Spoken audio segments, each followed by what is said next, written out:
We want to clean in the paint. We're going to call hand checking and body checking. And sportsmanship is an absolute must, okay? He lets it fly!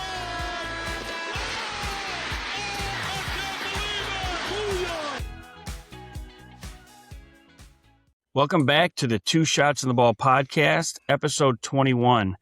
Jim, it has been a while since we've been able to get back on and have a podcast. We've had a lot of things going on with the end of the season with our families.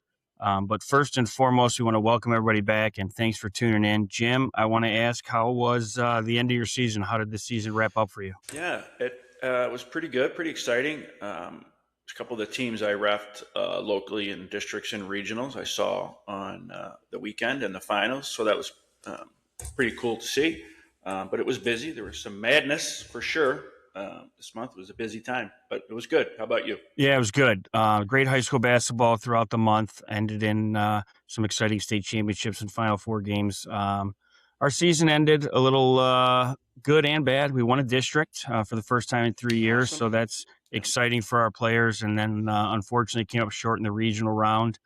But all in all, a successful season for the Cardinals as well.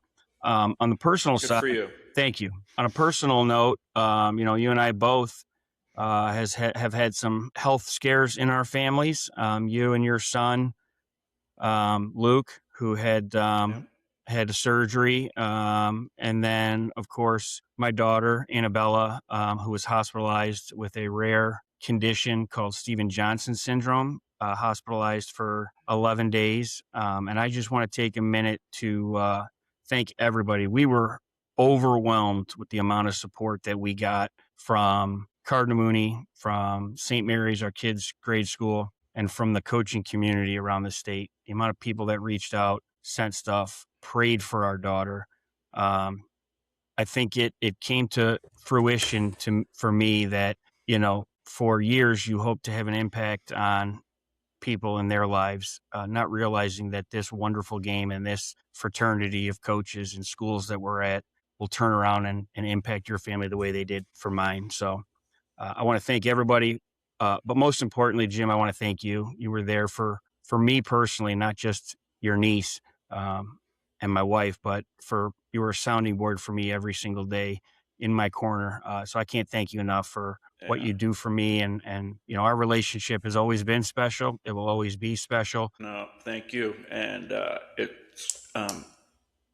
it's weird how I was going to say the same thing about you when I was going through with my son, with Luke, and then turn around and we're helping each other out. So, but then it was, I appreciate you as well. So, and I want to, the community, the basketball community, coaches, officials, administrators, to both of us was unbelievable and truly appreciated. So, yeah. And we both believe that this is the most beautiful game ever invented, but more than that, it's what off the court, the beauty of the people that we're surrounded with, that we come in contact with, that we have relationships with, that has served our lives very, very well. Blessed to have the relationships that we do, and it's a result of this wonderful game. Yep. So switching gears, we're excited about this week's guest, an old friend of both of ours.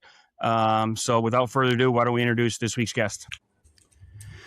This week's guest is a highly successful veteran high school basketball coach in Michigan. He started his high school coaching career in 1994 as an assistant coach at L'Anse Creuse High School for 8 seasons. He spent the last 16 years as the head coach at Dakota High School, where he has led the Cougars to 9 Macomb Area Conference Red Division titles, a ton of district titles, 3 regional championships, and 1 Final Four appearance. He has been named MAC Coach of the Year 8 times. He also coached football at Dakota from 1999 to 2019, helping the Cougar football team win 2 state championships, and has also been the head coach of the Dakota golf team since 2007.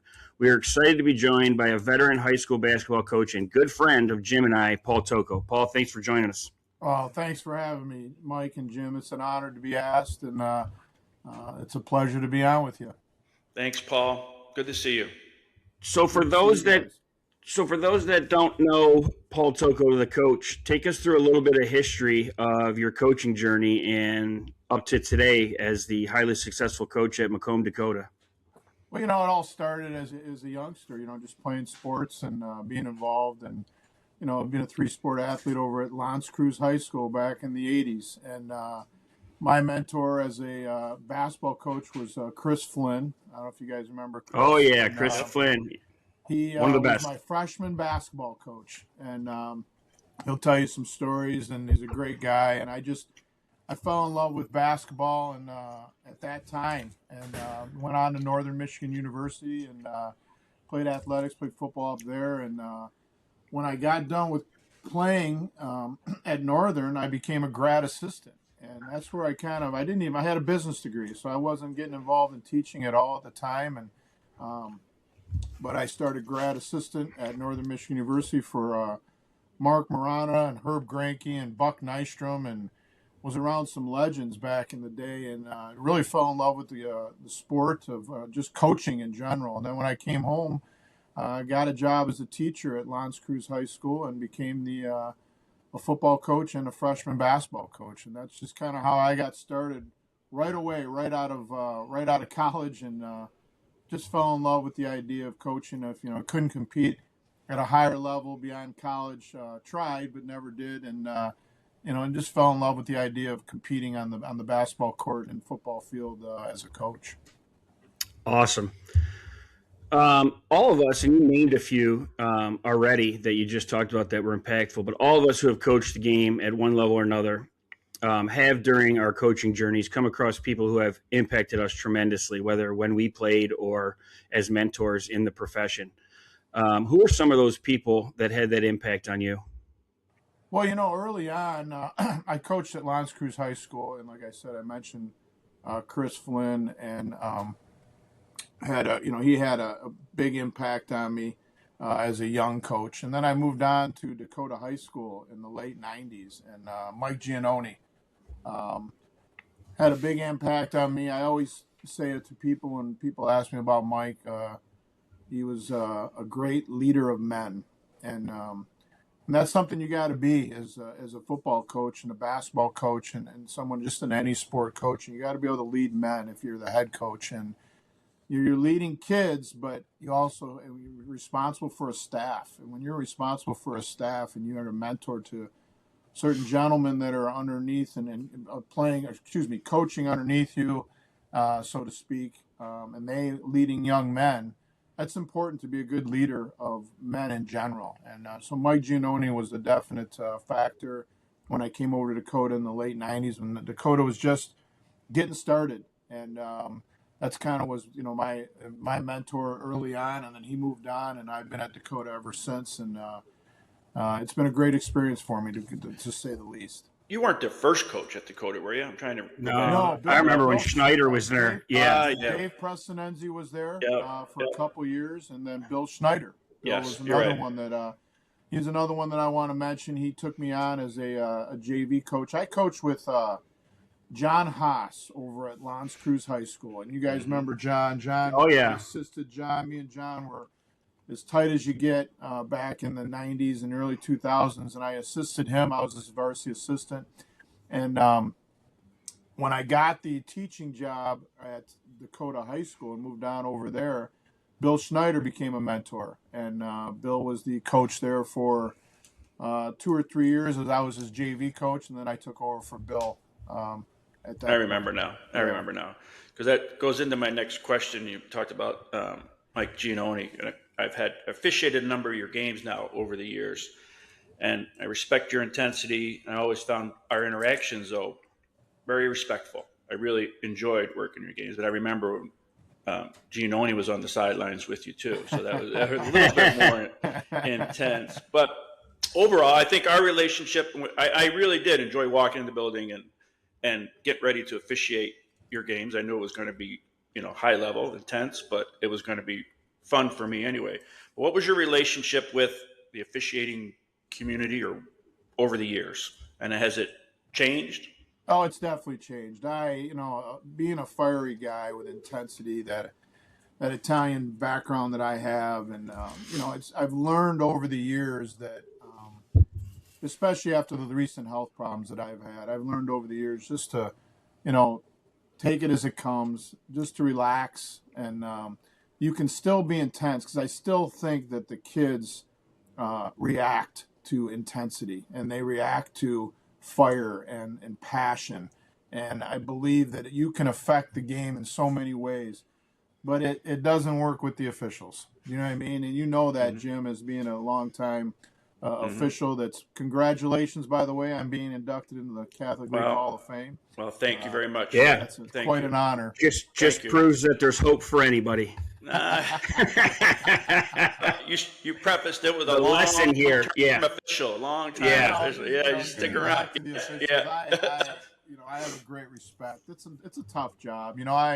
I when you sit down and you officiate young kids, or if you just as a coach, I do it for my alumni game and stuff like that, and for the kids to come back.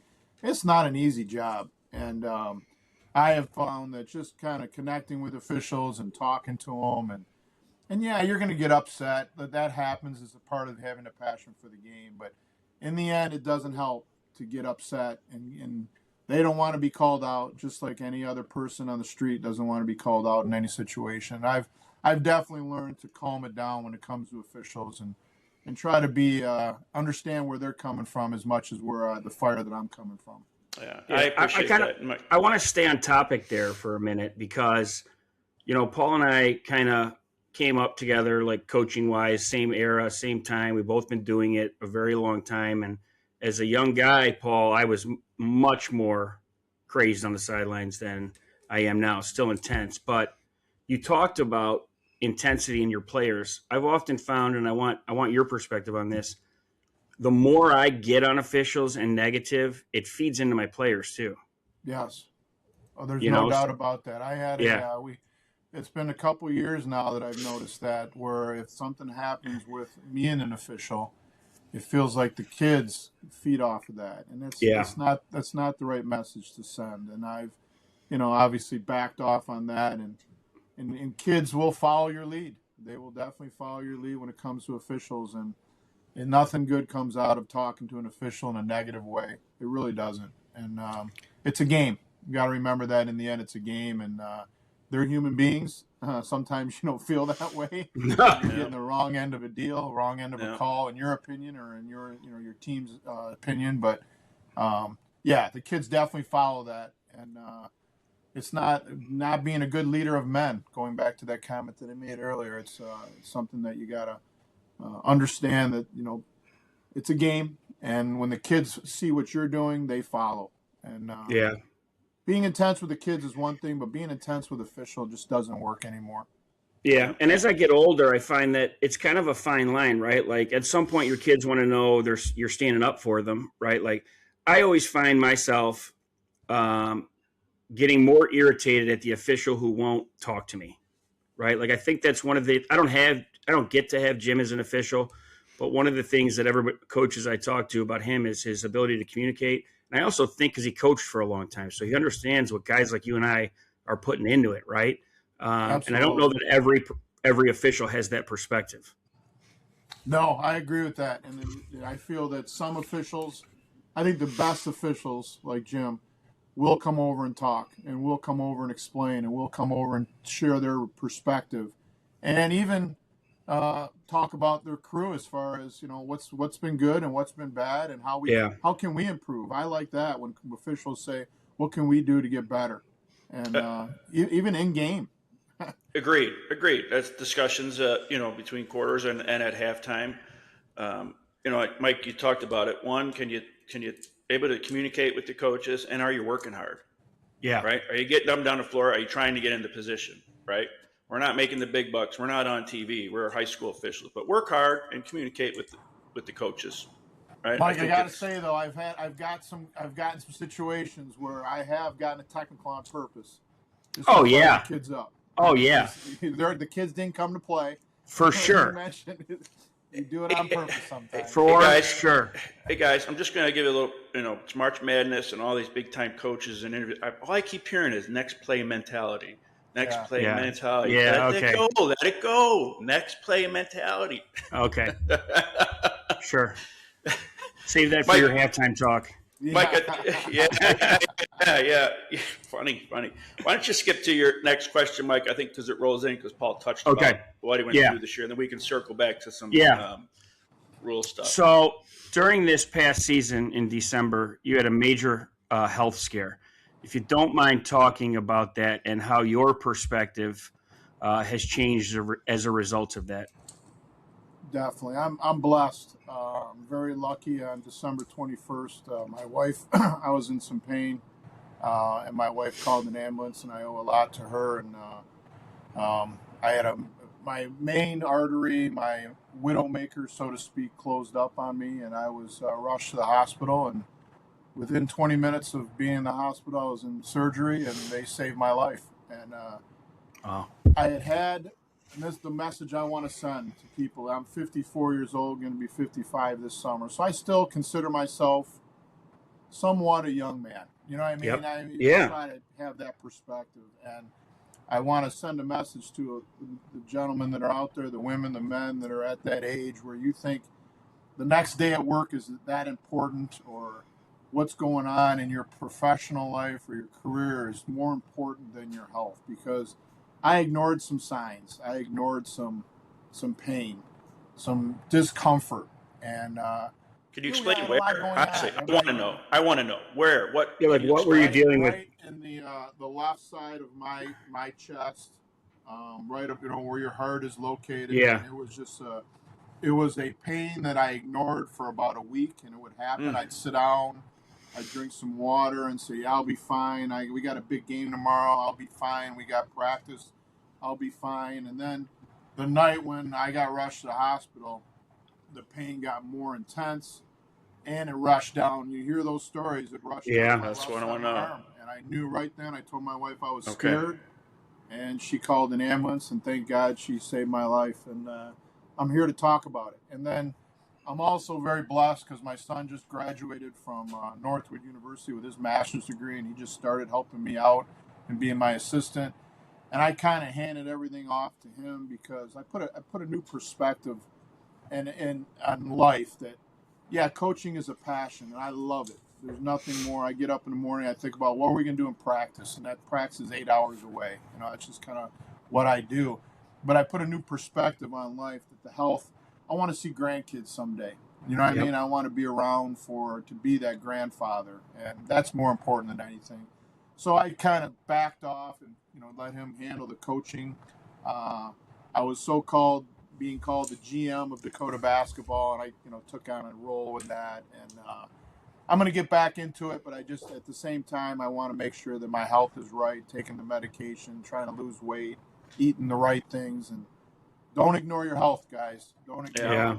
Thank you for sharing that. And I want to get too specific, but I think for me and for other guys, I wanted to know what were the signs, real signs. You said pain. So I appreciate you sharing that story with us and for everyone. And it is important. Yeah. Mike and I are coming off a little different health situations. Our kids both went through some things, but we have to remember ourselves as well. So I appreciate you sharing that story. So Absolutely. thank you. Yeah, and I'm certainly glad you're here to share that story, Paul. God bless Glad you to and be your here. family. God bless you and your family, and I pray for continued health for you, man. Thank you. One of the I appreciate best. Same with you guys. I know you guys have been through some health scares with you and your families, and I pray for that as well.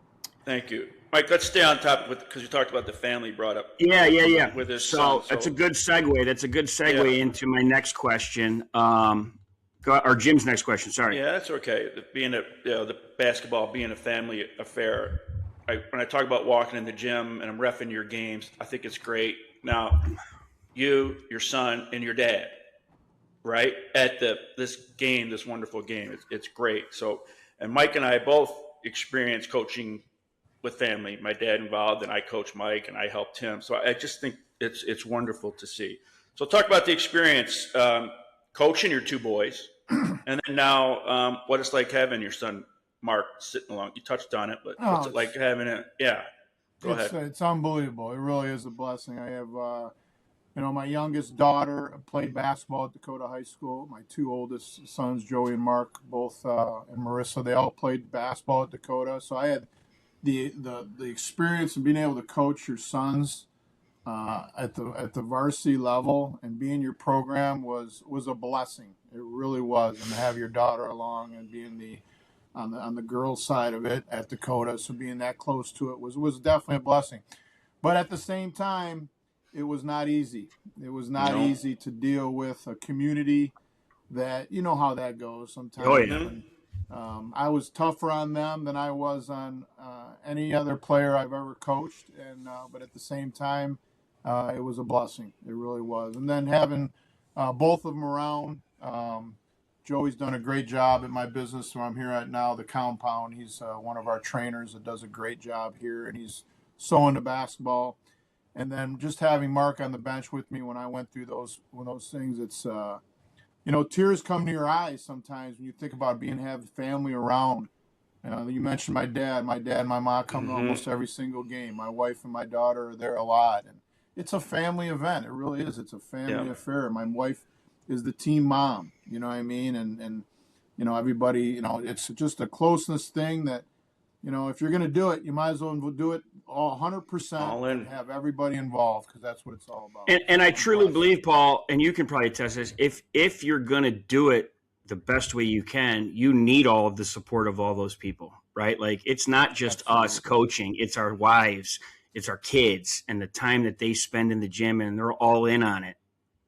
It's a sacrifice. It's a sacrifice for everybody involved, and without them, I couldn't do it. I couldn't do it the way that we do it together, and that's obviously what we say. I know you hear on the TV all these college coaches talking about together, but it's if you don't do it together, it's hard to be successful and have a great experience with it.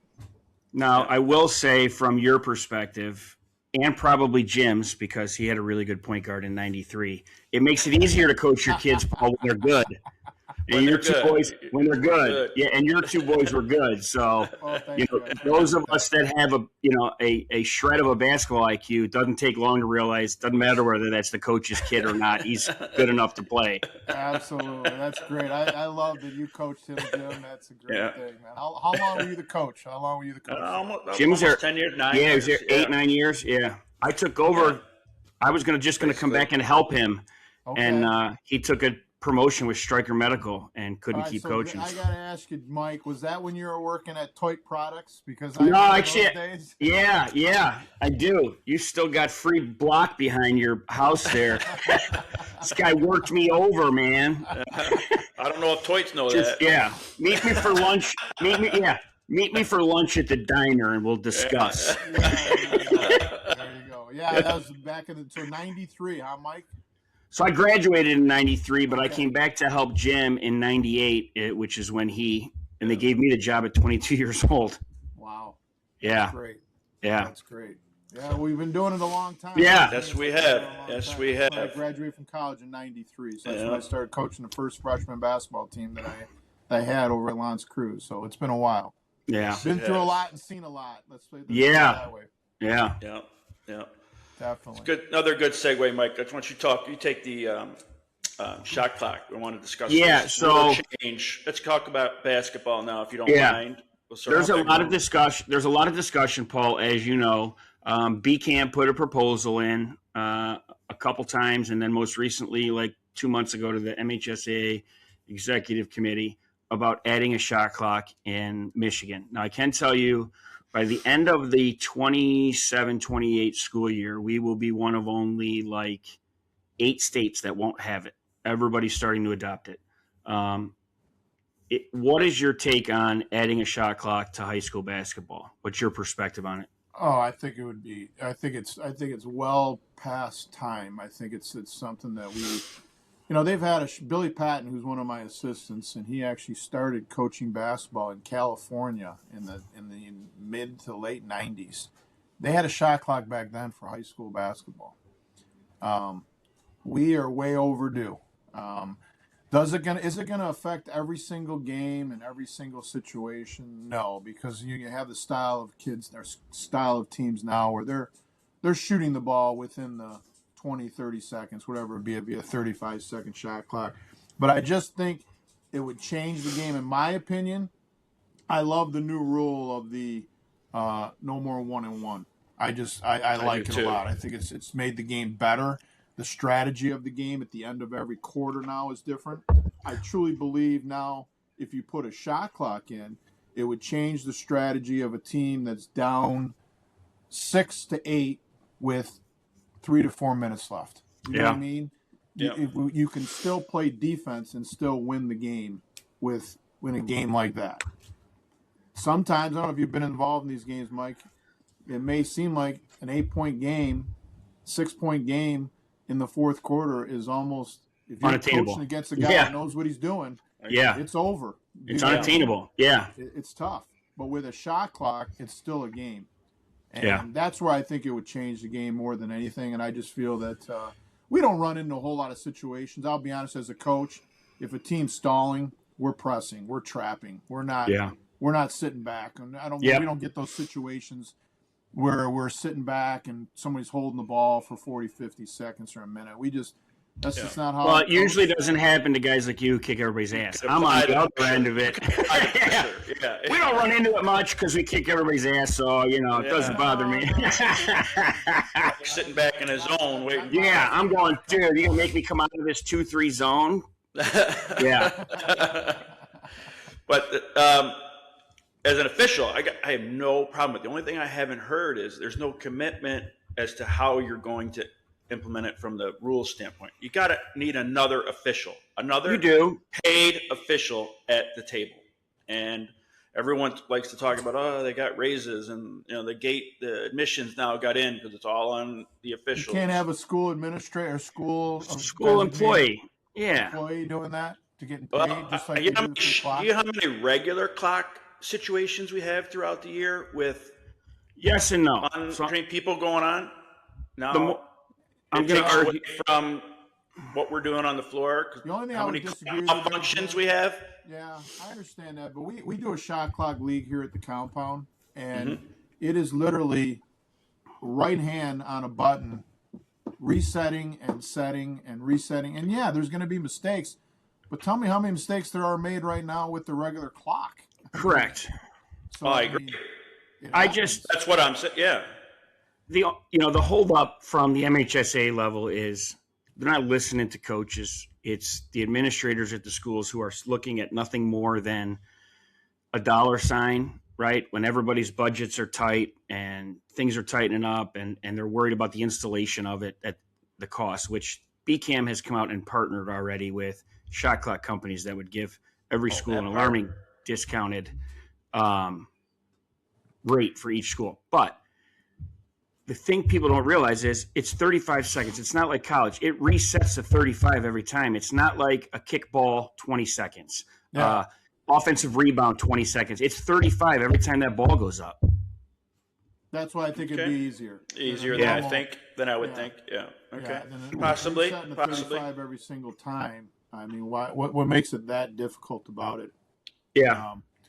I don't know. As far as paying, I mean, let's be honest, guys. We're in an era right now where, what's it going to cost? A shot clock installation? Oh, that I didn't even think of that. That cost to get installed. Yeah. But I only say that being a BCAM rep, I was given the voting from the athletic directors around the state, and that's all they talked about. They didn't care about the game itself. It was more of the cost of implementing it in each gym. I mean, it's to the point where Mike? I do. I think eventually it has to. Like, we can't. They're not going to be the only state that doesn't do it. I don't know how we got to the knee-jerk reaction of NIL in Michigan with the things that aren't being done still, like shot clock, like seeding the tournament through the regions, things that we've sent to the MHSA, but yet all of a sudden, hey, NIL is going to be in. Yeah, it happened that quickly too. Right? Jumped right over shot clocks. Well, there's certain reasons why that happened, and we all know those reasons. Yeah. That's a whole nother podcast, right? Yeah. Yes. When you coming back? Yeah. Go ahead, Mike. So hold on, and I'll edit that out. Your program, Paul, has developed a lot of really good players over the years. Lots of college basketball players, Division I basketball players, but one in particular that I want to talk about is current NBA player for the Milwaukee Bucks, Ryan Rollins, who is having a breakout season in the association.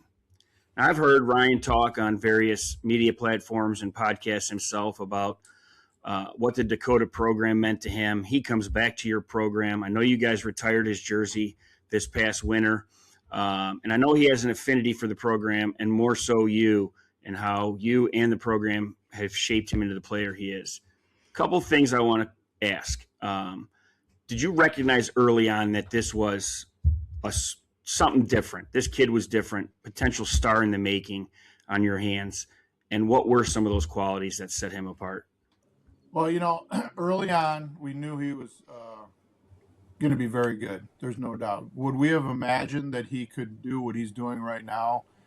Wow, that's tough to imagine where he could be. I think he's just today, as we sit, he's top 2 or 3 as far as most improved players in the NBA. You're talking about the greatest basketball in the world, league in the world. Best players on earth. Yeah, best players in the world. He's one of the top 30 players in the world at the point guard position. I mean, that's to say that you'd have thought that. No, I didn't think that, but I did. I pushed him as a junior and a senior to every Power 5 at the time conference, every coach that would listen. And at that time, a lot of the coaches were like, he just doesn't play that hard all the time. He doesn't play with that intensity. Well, you know what everybody found out? Is Ryan plays at his speed, and no one else can play at his speed. Yep. They say this about this Acuff kid right now when you're watching him play. He plays at his own speed. He's nothing spectacular. He just makes the right play at the right time, makes the offensive play that is right as far as assisting and making sure that the game flow is in his direction. He doesn't do things that are out of character on the court. So we pushed him as hard as we could push him, and what a great move for him it was to sign with Toledo, because he went to Toledo. If he had went to a Big Ten school or an SEC school, he could have got, you never know, he could have got buried on the bench as a freshman. Well, he got the basketball as a freshman at Toledo, and Todd did a great job. And 2 years later, he was drafted, and he went through a couple years of not easy, but at the same time, I always say he got a doctorate. He went to the Golden State Warriors and played with Steph Curry and Klay Thompson. I mean, come on, what else could you ask for as a rookie in the NBA? Learning from those guys, those professionals, yeah. And now he's got his opportunity with the Milwaukee Bucks, and in fact, we went there about 3 months ago. I took my partner Columbus, my 2 sons, and my brother, and a couple of my coaching staff, Billy and them, and we got a chance. I don't know if remember Ryan Hoover. Hoover played at L'Anse Creuse. He's the director of global scouting. Yeah, he was with the Pistons. Now he's the director of global scouting for the Milwaukee Bucks.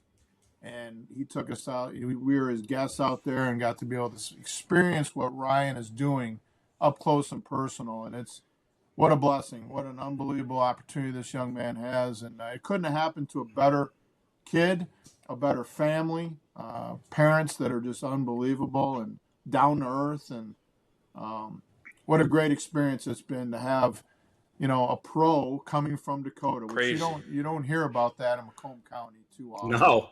No. So we're very proud of him. And to this day, still talk to him every so often. He did a free camp here at the compound this summer for over 100 kids, gave away backpacks and shoes and school supplies, and just a kid that is down to earth and knows where he comes from. And we wish the best of his success for him for years to come, because he's got a bright future ahead of him.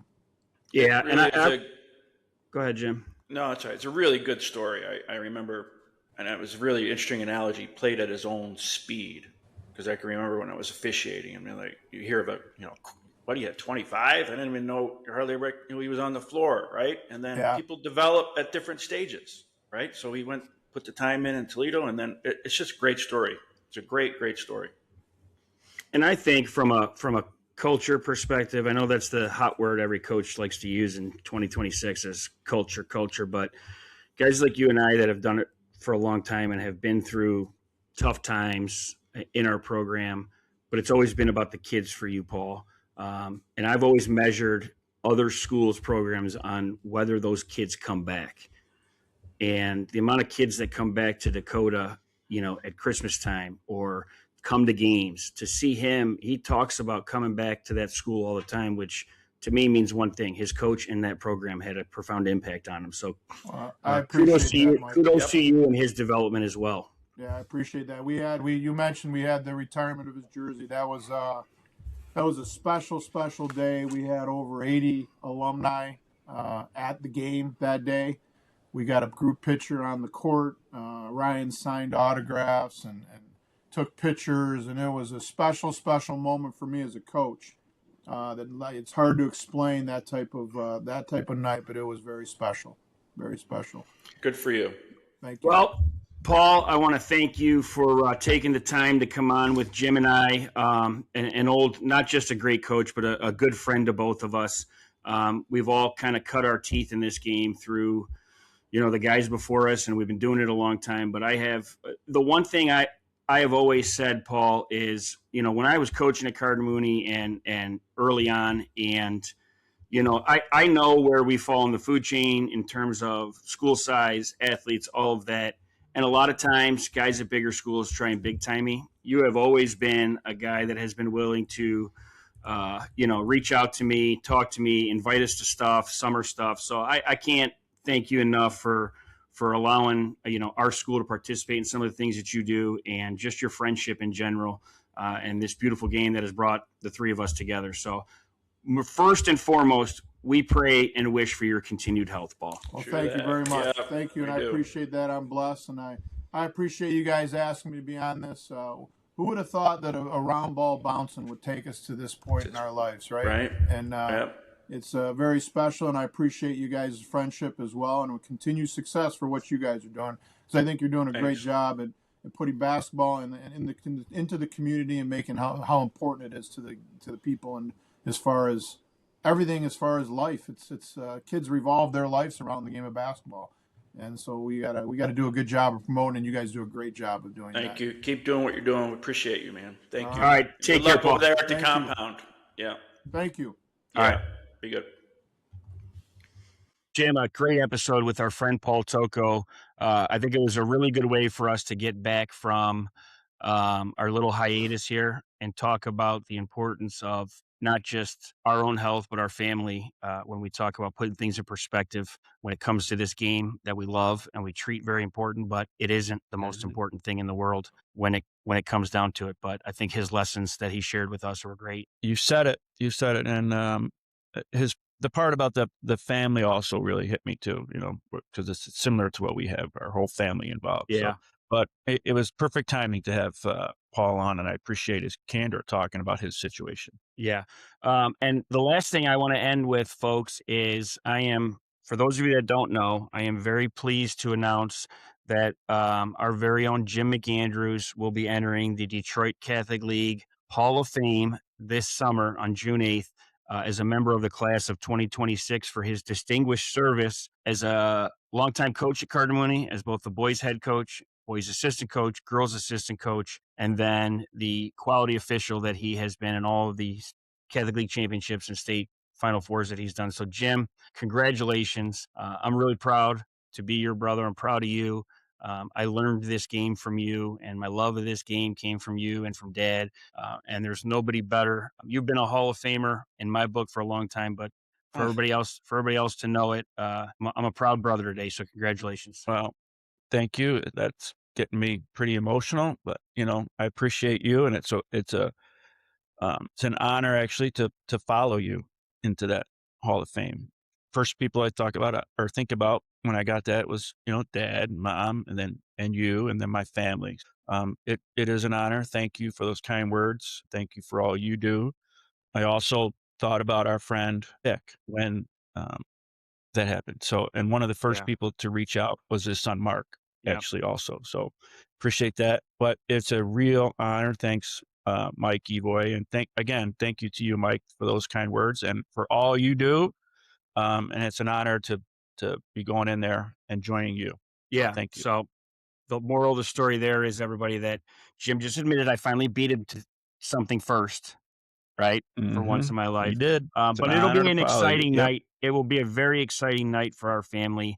As a member of the Hall of Fame, I get to present your award that evening. So that will be one of the highlights of my professional career, is being able to present my brother in his induction into the Hall of Fame. So, Crazy. yep. Crazy. Once again, Yeah. congratulations. Thank you. I appreciate Thank you. everybody for tuning in. Hopefully we can bring you these a little more frequently, now that the season is over and now that, God willing, our health issues with our families over. But thanks for joining, and we look forward to seeing you again soon. Thanks.